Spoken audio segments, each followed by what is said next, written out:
Bonjour, bienvenue sur la Borderline TV. Aujourd'hui, je vous fais une petite vidéo sur l'Odroid XU4. C'est un mini ordinateur monocarte, un concurrent direct du RPI 3 et tout de suite, je vous montre ce que ça donne.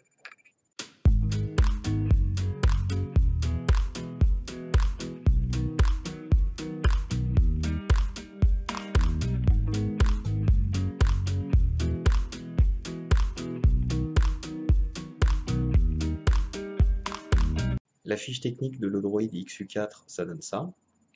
Pour faire simple, le Odroid XU4 a des processeurs 2 fois plus puissants que ceux du RPI 3 et il a aussi 2 fois plus de RAM. Il est tout simplement le plus puissant des mini-ordinateurs monocartes. Tout de suite, sur Odroid XU4, je vous montre Final Burn Alpha, qui est l'émulateur qui permet de jouer aux bornes d'arcade.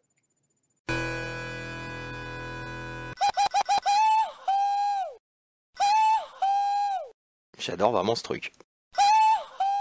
Là c'est bon, je vous promets, j'arrête. Dans Moonwalker, vous jouez Michael Jackson, en blanc, en rouge ou en noir, jouable à 3 sur le même écran. Ce jeu se démarque vraiment par sa bande son, écoutez un peu.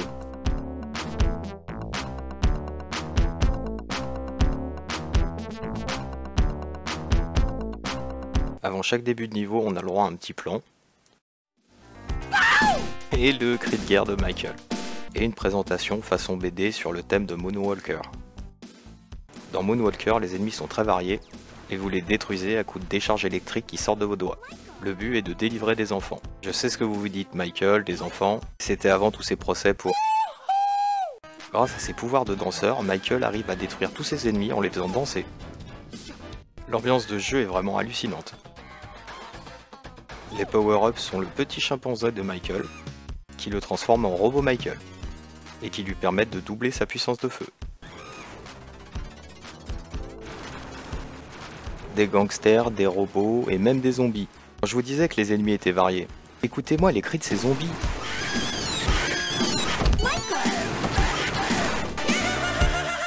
Oh là là, c'est quoi ce rire?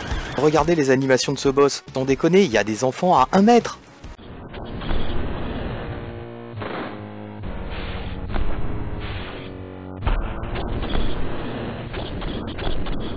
J'aimerais bien savoir qui est responsable de ça.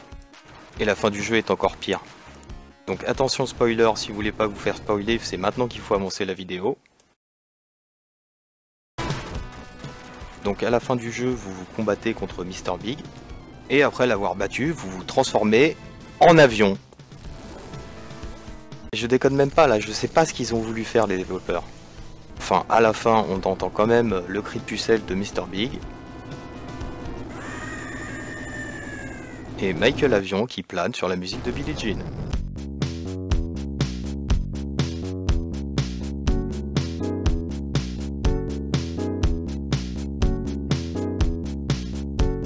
Street Fighter 3 Fight to the Future est sans doute l'un des meilleurs jeux de baston 2D de tous les temps. Il y a des décors riches et variés, et regardez la qualité de ses animations.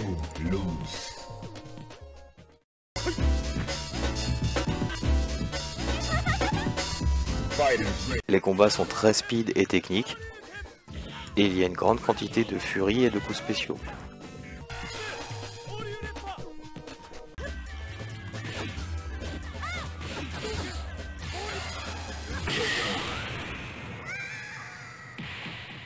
Rémi, un inédit de la série des Street Fighter, est le premier combattant français.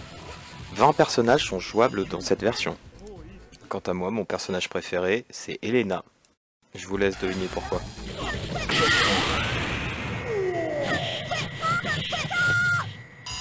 You win.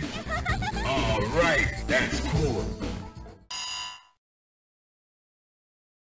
Il y a des bonus stages comme dans le tout premier Street Fighter, que je vous montrerai pas là parce qu'il pique vraiment beaucoup trop les yeux. Pour moi, le plus beau Street Fighter 2D de tous les temps. Là, c'est un hack de SNK versus Capcom.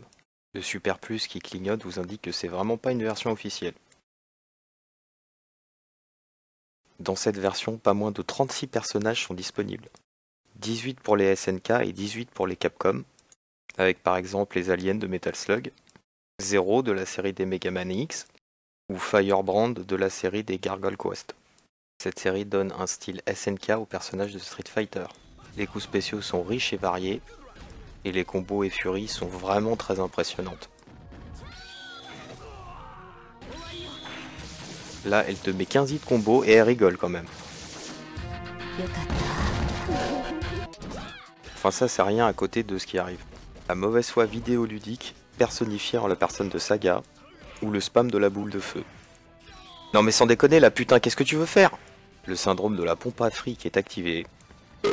Là c'est la borne d'arcade qui te rote à la gueule tellement elle bouffe vite tes pièces. Malgré ses petits défauts en solo, SNK vs Capcom reste un très bon jeu.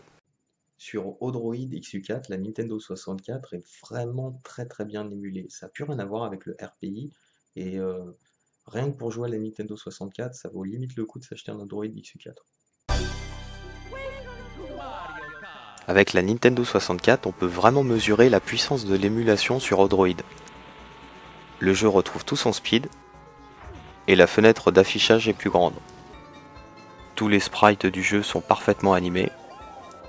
On retrouve presque les sensations de la Nintendo 64 originale. Niveau sonore, il n'y a aucun bug. Le gameplay est précis et ne souffre aucun défaut. Globalement, le Odroid XU4 émule beaucoup mieux la Nintendo 64 que son concurrent le RPI 3. It's me, Mario. Sur Super Mario 64, les différences entre l'Odroid et le RPI 3 sont encore plus flagrantes. Le pitch du jeu est méga simple. Peach vous invite à manger un gâteau pour le goûter, mais en fait, sans vouloir vous spoiler, dans Mario 64, l'accès au niveau se fait en rentrant dans des tableaux. Ou en tombant dans des trous, mais ça c'est au choix. Encore une fois, on retrouve les qualités d'émulation de l'Odroid, avec une animation sans lag et une animation très proche de la cartouche originale. De temps en temps, il y a un petit peu de clipping sur certaines ombres, mais c'est pas méchant et globalement ça reste très bon. Dans Mario 64, tous les niveaux sont très différents, et aujourd'hui encore, il reste pour beaucoup une référence incontournable du plateforme 3D. Il s'est vendu 11,8 millions d'unités. Sur le top 100 des meilleurs jeux de tous les temps de jeuxvideo.com, ce jeu est en première place. Là en cadeau bonus, je vous mets le niveau que je fais quand j'ai besoin de faire le plein de vie. On peut faire jusqu'à 3 vies en moins de 30 secondes, c'est quand même assez rentable.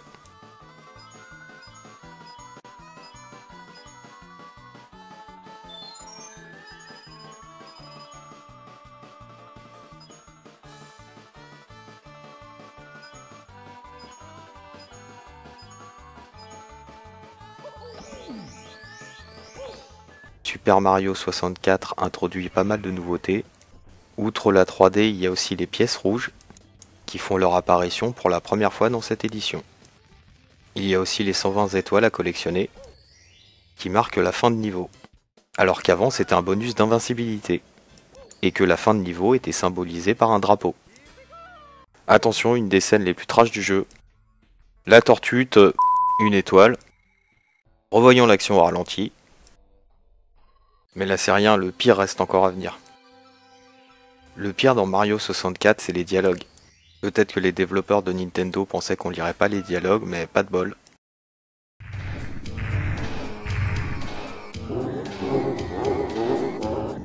Donc si tu veux un bisou, on peut toujours s'arranger. Et je parie que tu n'es pas capable d'attraper ma queue.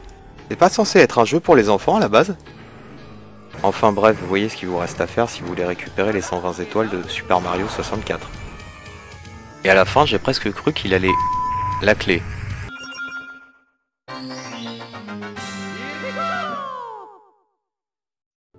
Zelda Majora's Mask est lui aussi très bien émulé.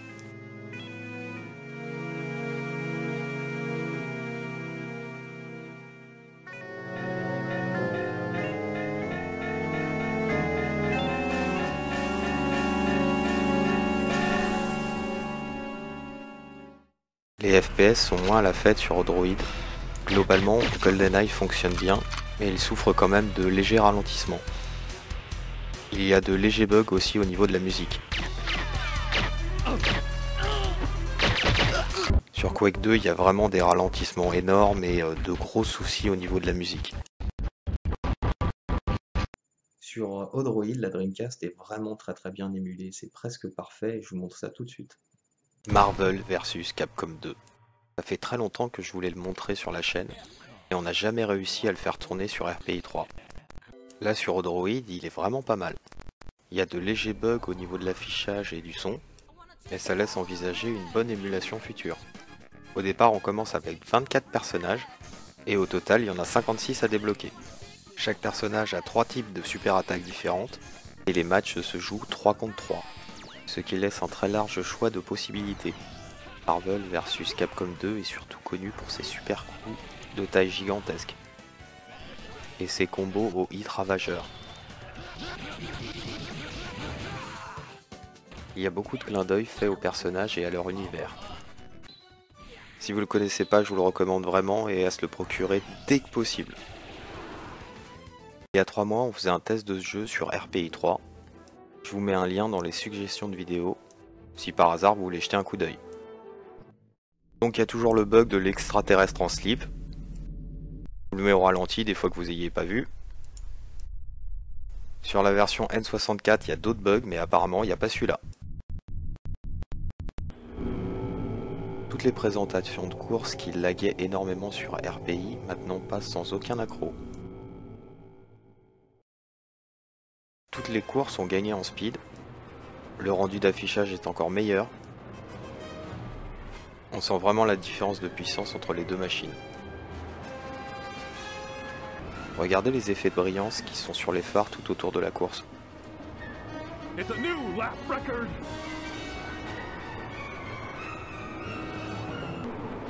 Pareil pour les effets de réverbération à la surface de l'eau. Sur Odroid, cette version de Star Wars Racer est presque parfaitement émulée. Pour les amoureux de la Dreamcast, pour moi, la solution la plus simple reste l'Odroid. Le RPI a vraiment du souci à se faire. Donc on a déjà fait un test sur Sonic Adventure, sur RPI 3. Je vous mets le lien de la vidéo si vous voulez jeter un coup d'œil. Je vous laisse profiter pendant 2 minutes et je vous mets le timer des deux versions à la fin.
Jump on panel number 1. It will take you to panels 2 and 3. Jump as soon as you land on a panel or else you'll fall.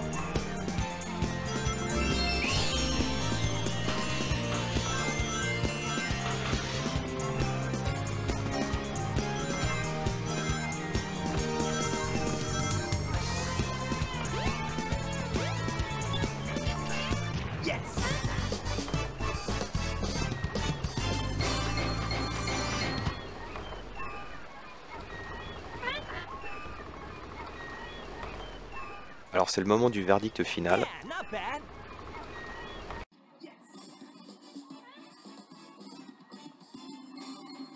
Et ouais, il y a presque 1 minute 20 de différence entre le RPI et l'Odroid.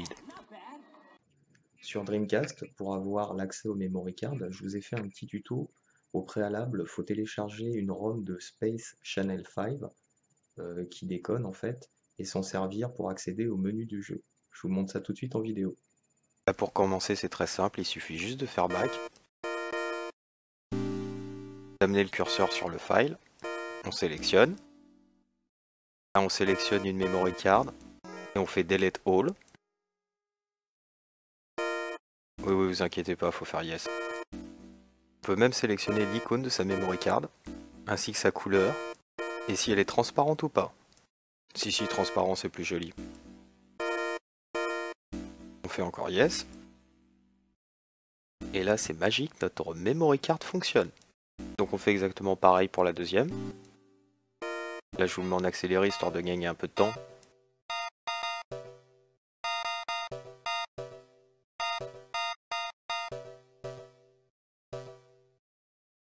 Et là, nos deux memory cards sont prêtes à être utilisées.